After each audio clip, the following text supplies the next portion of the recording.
Whispered melodies and tales में आपका स्वागत है और मैं हूं आपका दोस्त और इस चैनल का सूत्रधार देवव्रत मजूमदार। चलिए कहानी शुरू करते हैं। वह कौन था? एपिसोड 5। माँ, तुमने मुझे क्यों मारा? मुझे कितनी पीड़ा होती थी। 4 रातों से मुझे बांध कर रखा गया था। क्यों माँ? क्यों तुमने मेरे साथ ऐसा किया? सुबह के लगभग 11 बजे का समय था। माधव और रुद्रनाथ दोनों जटाशंकर से मिलने पहुंचे। उनका उद्देश्य साफ था, यह जानना कि दीपंकर मित्रा इस समय कहाँ है। जटाशंकर ने कुछ देर सोचकर बताया कि दीपंकर नागपुर से वडोदरा गया था, वहां से कोचीन और फिर अहमदाबाद। लेकिन 2.5 साल पहले उसने भारत छोड़ दिया और तब से वह ग्लासगो, स्कॉटलैंड में रह रहा है। उसके पास दीपंकर की हर छोटी बड़ी जानकारी थी, मानो उसकी पूरी कुंडली उसने संभाल कर रखी हो। इसके बाद रुद्रनाथ ने धीरे से देवजीत मलिक का हालचाल पूछा। जटाशंकर थोड़े चौंक कर बोले, अब ये देवजीत कौन है? उसका क्या हाल है? यह देवजीत कहां से कैसे आ गया? रुद्रनाथ ने गंभीरता से उत्तर दिया, जटाशंकर, तुम्हें देवजीत के बारे में पता ही नहीं है। ठीक है, तो तुम्हें यह सब पता करना होगा। रुद्रनाथ ने कुछ पल गहरी सोच में डूबकर कहा, कल माधव ने भी उस आकृति को देखा था और आज सुबह उसने मुझे इसके बारे में बताया। इसके बाद कहानी की बागडोर माधव के अनुभवों की ओर बढ़ी। उसने कहा, वो कोई इंसान नहीं था। मेरा यकीन है कि वह केवल एक आत्मा थी। वजह साफ है, जब मैंने उस आकृति को देखा तो उसके पार पीछे खड़े पेड़ साफ नजर आ रहे थे। अगर वह कोई आदमी होता तो उसके शरीर से पार देखना असंभव था, और जिस तरह से वह अचानक एक जगह से दूसरी जगह प्रकट हो रहा था, वैसा कोई इंसान नहीं कर सकता। अपर्णा का डर बिल्कुल सही है, यह एक आत्मा का ही साया है। लेकिन उलझन यह है कि कभी उसका चेहरा देवजीत जैसा लगता है और कभी दीपंकर जैसा। ऐसा तो हकीकत की दुनिया में संभव ही नहीं। यह तभी हो सकता है जब किसी और लोक की अदृश्य शक्तियां काम कर रही हों।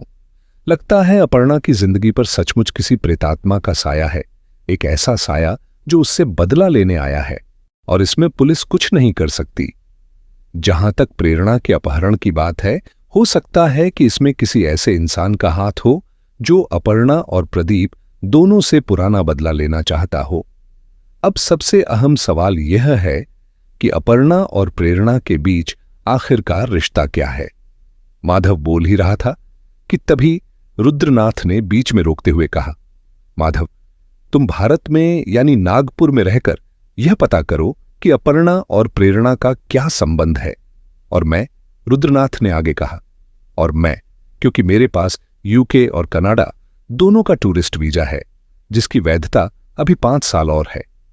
मैं आज ही तैयारी करता हूं, पहले कनाडा जाने की, फिर स्कॉटलैंड होते हुए वापस लौटने की। इससे हमें पता चलेगा कि देवजीत और दीपंकर इस समय कहां हैं और किस हाल में हैं। तब तक जटाशंकर साहब, आप भी यह जानने की कोशिश कीजिए कि देवजीत और दीपंकर की बेटियां कैसे मरी थीं। क्या सचमुच दोनों पानी में डूबने के कारण मरी, या फिर उनकी हत्या कर लाश पानी में फेंक दी गई? यह बहुत अजीब है कि दोनों बच्चियां अपने अपने घर के स्विमिंग पूल में डूबीं, जबकि दोनों को तैरना आता था। रुद्रनाथ की यह बात सुनकर जटाशंकर साहब ने तुरंत बीच में टोकते हुए पूछा, लेकिन रुद्रनाथ, तुम्हें कैसे मालूम कि दोनों तैरना जानती थीं? और ये देवजीत की भी कोई बेटी थी क्या? इसका तुम्हें कैसे पता चला? जटाशंकर की बात सुनकर रुद्रनाथ के चेहरे पर एक मंद मुस्कान उभर आई। वे धीमे स्वर में बोले, जरा धैर्य रखिए, सब एक साथ जानने की जल्दबाजी मत कीजिए। जो समय पर जानना होगा बता दूंगा। इतना कहकर रुद्रनाथ अपने ही अंदाज में मुस्कुराते हुए वहां से बाहर निकल गए। माधव भी चुपचाप उनके पीछे बाहर आ गया। उसने देखा, रुद्रनाथ अब भी होंठों पर वही रहस्यमयी मुस्कान लिए हुए थे और सिगरेट के कश खींच रहे थे। माधव ने पास जाकर पूछ ही लिया, क्या बात है रुद्रदा? वैसे आपको कैसे पता चला कि दोनों डूबकर मरी थीं? रुद्रनाथ ने गहरी नजर से माधव की ओर देखा और गंभीर स्वर में बोले, माधव, तुम्हें अभी बहुत कुछ सीखना है। अगर तुम उमा चाचा के साथ रहते तो अब तक आधा राज समझ चुके होते। लेकिन कोई नहीं, सुनो और समझो, याद रखो, ताकि आगे कभी काम आए। वे पास की चाय की टपरी पर एक बेंच पर बैठ गए और आगे कहा, मुझे खुद रूपाली यानी अपर्णा मैडम ने ही बताया था कि दोनों बच्चियां डूबकर मरी थीं, या यूं कहो कि उन्होंने अनजाने में जिक्र कर दिया था कि देवजीत की भी एक बेटी थी और वह भी डूबकर मरी थी। रुद्रनाथ ने हल्की मुस्कान दी और धीमे स्वर में कहा, सोचने वाली बात है ना कि अपर्णा ने न ही उसके परिवार के किसी सदस्य ने कभी किसी से यहां यह नहीं कहा कि अपर्णा पहले इंदौर में रहती थी और उसका नाम रूपाली पाल था। उसका पहला पति दीपंकर मित्रा नहीं बल्कि देवजीत मलिक था और उनकी एक बेटी भी थी जो मात्र 4 साल की थी जब पानी में डूबकर मरी या फिर उसे मारकर पानी में धकेल दिया गया। इसका मतलब यह है कि रूपाली पाल अपने पूरे परिवार के साथ इंदौर से नागपुर चली आई और यहां नागपुर में सबने अपना नाम बदल लिया। अपने नाम के साथ साथ उन्होंने मंडल सरनेम अपनाया और रूपाली से बदलकर अपर्णा बन गई। मैंने यह सब ऐसे जाना कि जब जटाशंकर ने मुझे अपर्णा और प्रदीप के बारे में बताया और उनकी बेटी प्रेरणा के अपहरण की बात कही, तब मैंने अपने हिसाब से सारी छानबीन की। मैं जब आज से 9 साल पहले अपने काम से अमृतसर गया था, उस समय मैं जिस होटल में ठहरा वहीं मेरी मुलाकात एक आदमी से हुई। वह आदमी भी उसी दिन होटल में चेक इन कर रहा था जब मैं पहुंचा और कुछ देर रिसेप्शन पर खड़ा रहा। वह आदमी भी रिसेप्शन पर आया और अपना नाम बताया। मैंने ध्यान से नहीं सुना, लेकिन उसे देखकर ही मुझे समझ में आ गया कि वह बंगाली है। होटल के रिसेप्शन ने उसे मेरे बगल के कमरे में ठहरा दिया और हमें दोनों को सर्विस बॉय एक साथ 5वीं माले तक लिफ्ट से ले जा रहा था। तब मैंने उससे बंगाली में उसका नाम पूछा। वह आदमी बंगाली सुनकर खुश हुआ और अपने नाम के बारे में बताया। उसने कहा, मेरा नाम दीपंकर मित्रा है। मैं उसके साथ गोल्डन टेम्पल गया और वहां हम दोनों ने साथ में माथा टेका। फिर हम लंगर भी गए। उस दिन दीपंकर मित्रा मेरे साथ पूरी तरह घुल मिल गया। शाम को हम दोनों एक रेट्रो बार या पब गए जिसका नाम था दी लिक्विड रूम, जो वहां का एक मशहूर क्लब और बार था। उस शाम दीपंकर ने मुझे कुछ गजलें सुनाई जिन्हें मैंने कल अपर्णा से मिली पेन ड्राइव में सुना था। तब मुझे याद आया कैसे ये वही गजलें दीपंकर को इतनी अच्छी लग रही थीं जैसी अपर्णा के दीपंकर को पसंद थीं। उस रात दीपंकर ने मुझे अपनी जिंदगी का एक दर्दनाक किस्सा सुनाया जो अपर्णा के पति दीपंकर से बिल्कुल मिलता जुलता था। उसने बताया कि उसकी बेटी भी कोरोना काल में नागपुर में उसी जगह पर मर गई जहां अपर्णा का घर था। तब मैं पूरी रात अमृतसर में हुई घटनाओं को याद करता रहा और जैसे मेरे सामने रहस्य का एक पिटारा खुलता चला गया। जो दीपंकर मुझे अमृतसर में मिला वही अपर्णा का पहला पति दीपंकर था। लेकिन कहानी में ट्विस्ट यह था कि दीपंकर अमृतसर में किसी देवजीत मलिक को ढूंढते हुए आया था जो अपर्णा का सबसे पहला पति था। यह अलग बात है कि अपर्णा का सबसे पहला वैध पति कोई और नहीं बल्कि प्रदीप तिवारी था।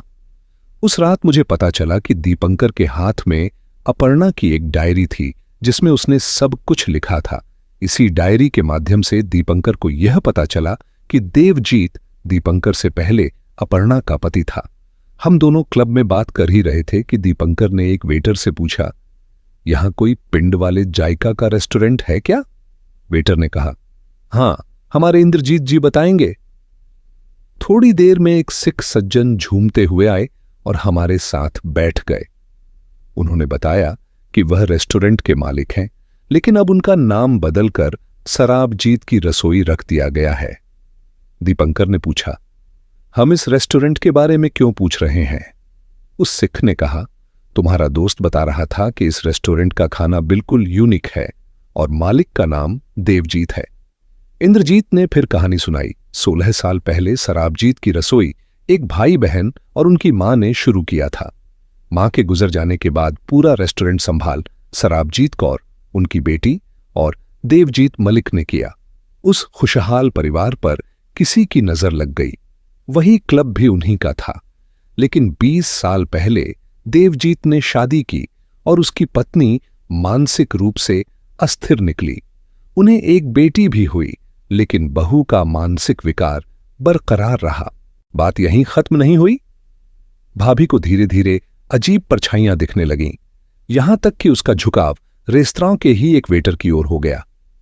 हालात इतने बिगड़े कि देवजीत ने थक हार कर इंदौर जाने का निश्चय किया, लेकिन वही उनके जीवन का सबसे बड़ा मोड़ साबित हुआ। पत्नी ने तलाक ले लिया और देखते ही देखते उनका पूरा संसार उजड़ गया।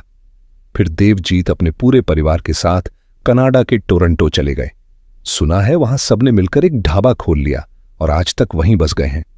कुछ क्षण रुककर रुद्रनाथ ने माधव की ओर देखा और आगे बोले, उस रात दीपंकर ने पूरी कहानी मुझे बताई थी। उसी से मुझे अपर्णा के अतीत की परतें खुलनी शुरू हुईं। उसने कहा कि अपर्णा इंदौर से नागपुर इसलिए आई थी क्योंकि देवजीत की बेटी की हत्या का राज कभी भी खुल सकता था। और जब कल तुमने देवजीत का मोबाइल में फोटो दिखाया और दीपंकर का फोटो मैं पहचान गया, ऊपर से वही हिप फ्लास्क भी थी जो अमृतसर में दीपंकर के पास देखी थी।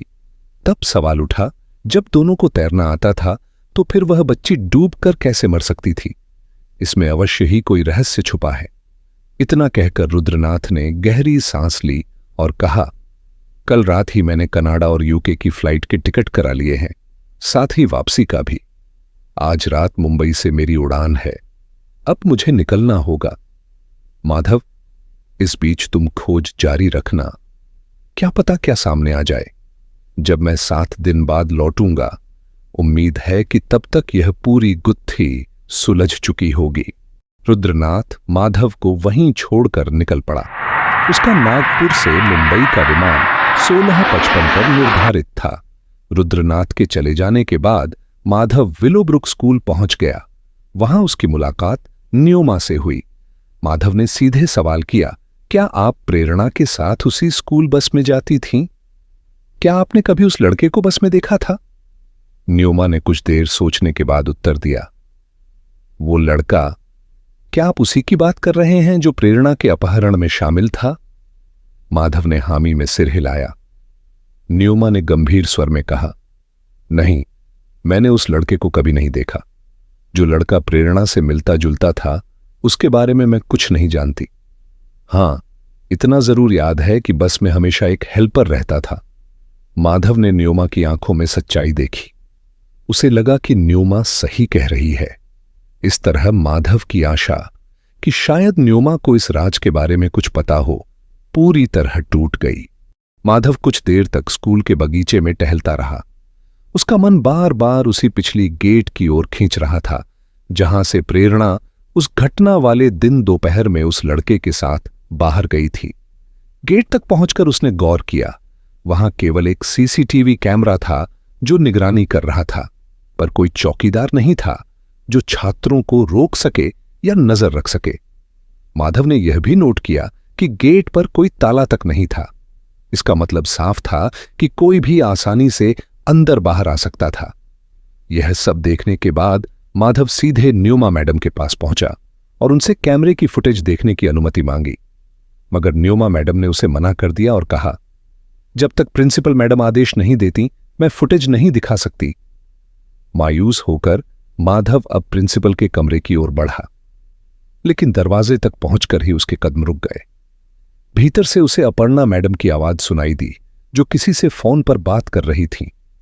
उनके शब्द कुछ इस तरह थे, लोमड़ियों ने अब ये मान लिया है कि हिरण का शिकारी दरअसल कोई शेर है जो किसी और जंगल से आया है।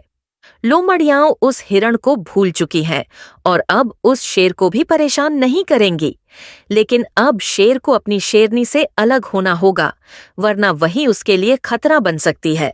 क्योंकि रानी अब और इंतजार नहीं कर सकती, उसके सपने दम तोड़ रहे हैं। वह तब तक खोजती रहेगी जब तक उसे अपना सच्चा प्यार नहीं मिल जाता। माधव ने सोचा कि अभी अपर्णा के दफ्तर जाना ठीक नहीं होगा। उसने कदम मोड़े और सीधे क्राइम ब्रांच के दफ्तर की ओर बढ़ गया, जहां जटाशंकर हुड्डा अपनी मेज पर रखी एक फाइल पर हस्ताक्षर कर रहे थे। माधव को देखते ही उन्होंने उसे बैठने का इशारा किया। थोड़ी देर में जब हवलदार वह फाइल लेकर बाहर चला गया, तब जटाशंकर ने गंभीर स्वर में कहा, क्या बात है? रुद्रनाथ तो चला गया, अब तुम्हारा आगे का क्या इरादा है? माधव ने कुछ देर सोचकर धीरे से कहा, सर, ये बताइए कि प्रेरणा के केस में अभी तक क्या प्रगति हुई है? क्या उसके अपहरणकर्ताओं को पकड़ा जा सका? जटाशंकर ने ठंडी सांस लेकर उत्तर दिया, प्रेरणा के अपहरणकर्ता भारत के नागरिक नहीं थे। जब उन्हें आभास हुआ कि पुलिस उन तक पहुंच रही है तो वे नेपाल भाग निकले और वहां से शायद चीन चले गए। उनका अपराध भी साबित हो चुका है। उन्होंने प्रेरणा को उसके पिता से किसी निजी कारणवश बदला लेने के लिए अगवा किया था। यही वजह है कि इस केस को बंद कर दिया गया है। माधव ने गहरी निगाहों से जटाशंकर की ओर देखा और बोला, सर, क्या आपको नहीं लगता कि पुलिस को और गहराई से जांच करनी चाहिए थी? इस पर जटाशंकर ने उसे समझाने वाले अंदाज में कहा, जब यह साफ हो गया कि अपहरणकर्ता कौन थे और उन्हें इसलिए नहीं पकड़ा जा सका क्योंकि वे देश छोड़कर भाग निकले, साथ ही अपहृत पीड़िता के अभिभावकों को भी इस बात की कोई जरूरत महसूस नहीं हुई कि उन अपहरणकर्ताओं को सजा दिलवाई जाए, तो पुलिस के पास भी कार्रवाई रोक देने के अलावा कोई और रास्ता नहीं बचा। जटाशंकर ने बात पूरी कर एक नजर माधव की ओर डाली और कहा, खैर, तुम कुछ जानते हो इस मामले के बारे में? माधव ने धीमे से सिर हिलाकर नहीं का इशारा किया और वहां से उठकर वापस अपने होटल चला गया। शाम ढलते ही माधव अपर्णा के घर पहुंचा। दरवाजा खुला तो उसने देखा कि अपर्णा अभी तक घर नहीं लौटी थी। भीतर उसने अपर्णा की नन्ही बेटी अदिति को पाया। अदिति उससे बड़ी आत्मीयता से बातें करने लगी, जबकि अपर्णा की मां भीतर रसोई में उसके लिए चाय बनाने चली गईं। अदिति बहुत प्यारी और होशियार बच्ची थी। माधव ने पहले तो उससे सामान्य बातें की, फिर धीरे से पूछ बैठा, क्या तुम्हारी कोई बड़ी बहन भी थी? यह सुनकर अदिति कुछ पल को रुक गई। उसकी आंखें नम हो आईं और उदास स्वर में बोली, हाँ, मेरी एक दीदी थी। वो पानी में डूबकर मर गई। मैं अक्सर उनके साथ खेलती थी, पर जिस दिन वो मरी उस दिन मैं अपने पापा से मिलने बाहर गई हुई थी। जब लौटी तो सब खत्म हो चुका था। माँ ने कहा, दीदी हमें छोड़कर चली गई। वो घर के पीछे बने छोटे टैंक में डूब गई थी। पाँव फिसल गया था और सिर पर चोट लग गई थी। तभी से मैं उस टैंक के पास नहीं जाती। माधव ने धीरे से पूछा, वो टैंक है या स्विमिंग पूल? अदिति ने तुरंत मासूमियत से उत्तर दिया, नहीं, पुल तो बड़ा होता है, ये तो बस टैंक है जिसमें बर्तन या कपड़े धोने के लिए पानी भरकर रखते हैं। माधव ने फिर जानना चाहा, अगर वो टैंक था तो तुम्हारी दीदी वहां क्यों गई थी? उनका नाम क्या था? अदिति ने भोलेपन में बताया, मेरी दीदी हमेशा जिद करती थी कि उन्हें पापा के पास जाना है। वो अपने पापा से बहुत प्यार करती थीं, लेकिन माँ उनका नाम सुनते ही नाराज हो जाती और नानी तो उन्हें अक्सर पीछे वाले आंगन में लोहे की जंजीर से बांध देती थीं, दरवाजा बंद कर देती और खाना भी नहीं देती। दीदी बाहर पूरी रात रोती बिलखती रहती, मुझे अंदर ले लो, लेकिन नानी कहती, जा अपने बाप को बुला ला, वही तुझे अंदर ले जाएगा।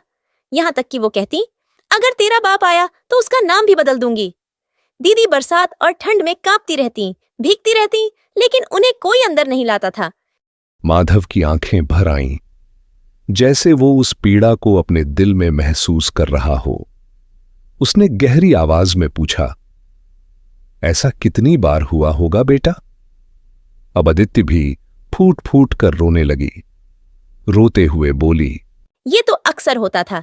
जब भी दीदी नए कपड़े मांगती, नानी कहती, अपने बाप से कहो दिला दे, और फिर उन्हें जंजीर से बांध देती। माँ ने उन्हें स्कूल से भी निकलवा दिया था। कहती थी, दीदी पागल हो गई है। मरने से पहले नानी ने उन्हें 2 दिन तक खाना नहीं दिया था। जिस दिन वो मरी उस दिन उन्हें 4 दिन पुराना सड़ा हुआ खाना दिया गया था। उनके कपड़े फट चुके थे। नानी और माँ दोनों ने उन्हें घर के पीछे बांध रखा था। वो पहले से ही सांस की बीमारी से जूझ रही थीं। मुझे लगता है इसी वजह से वो उस टैंक में चली गईं। शायद मर जाना चाहती थीं। अदिति की कांपती आवाज ने माहौल को और भी गहरा कर दिया। उसने आंसू पोंछते हुए फुसफुसाकर कहा, अब उनकी आत्मा हर रात आती है, नानी को डराती है, फिर माँ से पूछती है, माँ तूने मुझे क्यों मारा? मैं तेरी ही तो बेटी थी, तू मुझसे प्यार कर सकती थी, मुझे बचा सकती थी, क्यों किया ऐसा? क्यों माँ, क्यों किया? माधव अब खुद को रोक न सका। उसकी आंखों से आंसू छलक पड़े और अदिति की हालत भी वैसी ही थी। लेकिन आंसू पोंछते हुए माधव ने अदिति को शांत किया और नरम स्वर में बोला, तुम्हारी दीदी बहुत अच्छी बच्ची थी। अब जहां कहीं भी है खुश रहे, उसे एक अच्छा घर और अच्छा परिवार मिले। क्या तुम मुझे वह जगह दिखा सकती हो जहां तुम्हारी दीदी को बांधकर रखा जाता था, और वह टैंक भी जिसमें वह डूबी थी? अदिति बिना कुछ बोले चुपचाप माधव का हाथ पकड़कर घर के पीछे ले गई। वहां उसने कीचड़ और मिट्टी से सनी एक जगह की ओर इशारा किया। धीमी आवाज में बोली, यहीं पर नानी ने दीदी को 4 दिन तक बांध कर रखा था और यह वही टैंक है जिसमें दीदी की जान चली गई। माधव ने ठिठक कर उस जगह को देखा। अब तक उसने ऐसी यातना केवल नक्सली इलाकों में या आतंकवादियों के टॉर्चर कैंप में सुनी थी, पर किसी मां और नानी द्वारा अपने ही घर की बच्ची के साथ ऐसा करना, यह उसके लिए अकल्पनीय था। लेकिन बच्चे झूठ नहीं बोलते और अदिति की आंखों में सच्चाई थी। माधव ने मोबाइल निकालकर उस जगह की तस्वीर खींची और तुरंत किसी को भेज दी। फिर वह टैंक के पास गया। वह महज 2 फुट गहरा और छोटा सा पानी का टैंक था। माधव ने सोचा, 4 फुट की बच्ची उसमें कैसे डूब सकती है, खासकर जब उसे तैरना आता हो। कुछ देर तक वह वहीं खड़ा सोचता रहा। तभी भीतर से अपर्णा की मां ने उन्हें आवाज दी। दोनों घर के अंदर आ गए। भीतर आते ही माधव ने गौर से अपर्णा की मां को देखा। उसके मन में सवाल उठा, क्या यही औरत है जो मां भी है और नानी भी? और अगर हां, तो यह कैसा कलयुग है जहां एक मां होकर भी किसी और की बेटी को इतनी बेरहमी से मार देती है? क्षण भर को उसके भीतर गुस्सा उठा कि तुरंत पुलिस को बुलाकर इन्हें गिरफ्तार करवा दे, मगर वह जानता था कि अभी कहानी का अंत दूर है और कई राज बाकी हैं। उसने चाय ली और सोफे पर टिक कर बैठ गया। फिर आदित्य की नानी से सीधे पूछा, माताजी, आप कब से नागपुर में रह रही हैं? माताजी ने सहजता से उत्तर दिया, शादी के बाद से ही यहीं हूं, शुरू से। माधव ने एक ही सांस में कई प्रश्न रख दिए। तो क्या आप नागपुर में ही पैदा हुई थीं या कहीं और? आपकी शादी से पहले आपका परिवार यहां रहता था? और आपकी और सर की शादी कैसे हुई थी? अपर्णा की मां ने उसकी आंखों में आंखें डालकर कहा, आप ये सब क्यों जानना चाहते हैं? क्या आप पुलिस में हैं? जिस काम के लिए आए हैं वही कीजिए और हमें उस आत्मा से मुक्ति दिलाइए। माधव हल्की मुस्कान के साथ बोला, माताजी, मैं कोई पुलिस वाला नहीं हूं।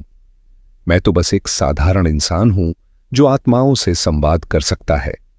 मैं यह इसलिए पूछ रहा था क्योंकि मैं जानना चाहता हूं कि वह आत्मा अपर्णा मैडम से तो बदला लेना चाहती है अपनी बेटी की मौत का, मगर आपसे आखिर किस बात का बदला लेना चाहती है? वह आपको क्यों सताती है? आपको क्या लगता है वह ऐसा क्यों कर रही होगी? अपर्णा की मां कुछ कहने ही वाली थीं कि तभी अपर्णा घर के भीतर आ गई। उसने आते ही माधव को बैठा देखा और बोली, अच्छा हुआ आप आ गए। मैं थोड़ी देर में फ्रेश होकर आती हूँ। सब लोग खाना खाकर ऊपर कमरे में चलेंगे। यह कहकर अपर्णा ऊपर चली गई। माधव कभी अपर्णा को तो कभी उसकी मां को देखता रहा और धीरे से सिर हिला दिया। थोड़ी ही देर में अपर्णा नीचे डाइनिंग हॉल में आ गई और माधव के पास बैठ गई। खाना खाते हुए उसने पूछा, माधव, क्या आज तुम उस आत्मा से मुक्ति दिला दोगे? माधव ने शांत स्वर में कहा, संभव है कि मैं आज ही मुक्ति दिला दूं, पर मेरे कुछ प्रश्न हैं जो मैं आपसे ऊपर कमरे में पूछूंगा। फिर वह भोजन समाप्त करने लगा। कुछ देर बाद भोजन खत्म हुआ और अपर्णा, माधव तथा आदित्य तीनों अपर्णा के कमरे में आ गए। बिस्तर पर बैठ गई। माधव सामने सोफे पर और आदित्य चुपचाप बिस्तर पर बैठकर माधव को देखती रही। माधव ने गंभीर स्वर में पूछा, आपकी और दीपंकर की बेटी का क्या नाम था और क्या सचमुच वह डूबकर मरी थी? अपर्णा ने सीधे शब्दों में कहा, मैंने कितनी बार बताया है कि वह कोरोना वायरस की शिकार थी और उसी दौरान स्विमिंग पूल में डूब गई थी। पुलिस ने भी उसी मामले को कोरोना घोषित किया था। यही सच्चाई है। आप ये बताइए कि आत्मा का क्या करेंगे? कैसे हमें उससे छुटकारा मिलेगा? माधव ने गहरी आवाज में कहा, नहीं, मैं तो बस यह जानना चाहता था कि आपने कभी उसकी आत्मा का जिक्र क्यों नहीं किया। क्या उसकी आत्मा भी आती है और आपको सताती है?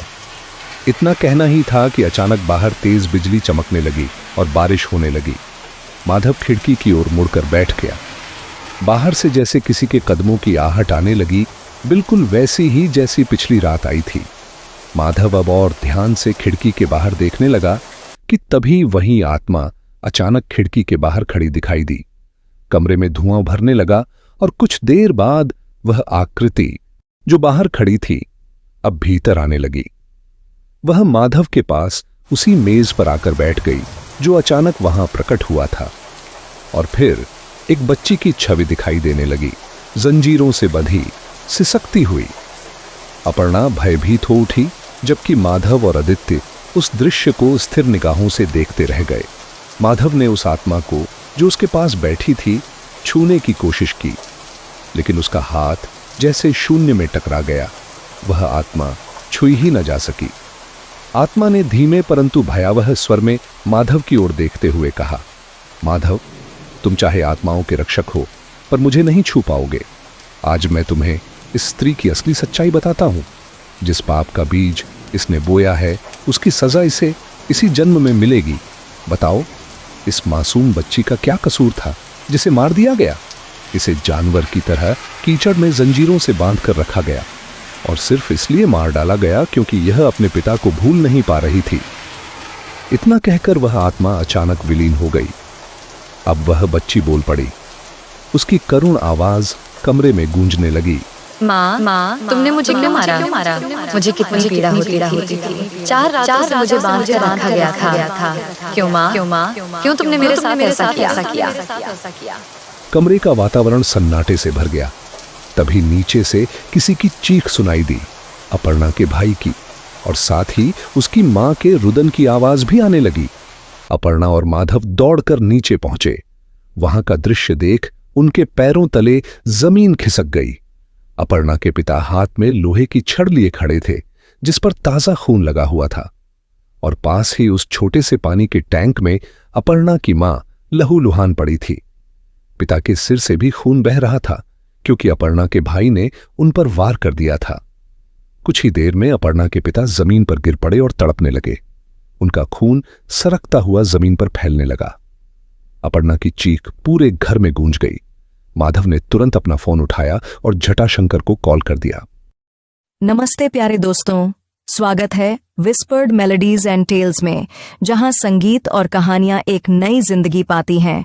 अगर आपको दिल को छू लेने वाले गीत और मनमोहक कहानियां पसंद हैं, तो आप बिल्कुल सही जगह पर हैं। तो जल्दी से सब्सक्राइब बटन दबाएं और बेल आइकन को टैप करें, ताकि हर नया गाना और कहानी आप तक सबसे पहले पहुंचे। अगर आपको ये पसंद आया हो तो लाइक बटन दबाना ना भूलें। आपका एक लाइक हमारे लिए बहुत मायने रखता है और हमें और बेहतरीन कंटेंट बनाने के लिए प्रेरित करता है। आपके प्यार और सपोर्ट के लिए धन्यवाद। इसी तरह हमारे साथ बने रहें, सपने देखें, सुरों में खो जाएं और कहानियों की दुनिया में डूब जाएं। मिलते हैं अगले वीडियो में।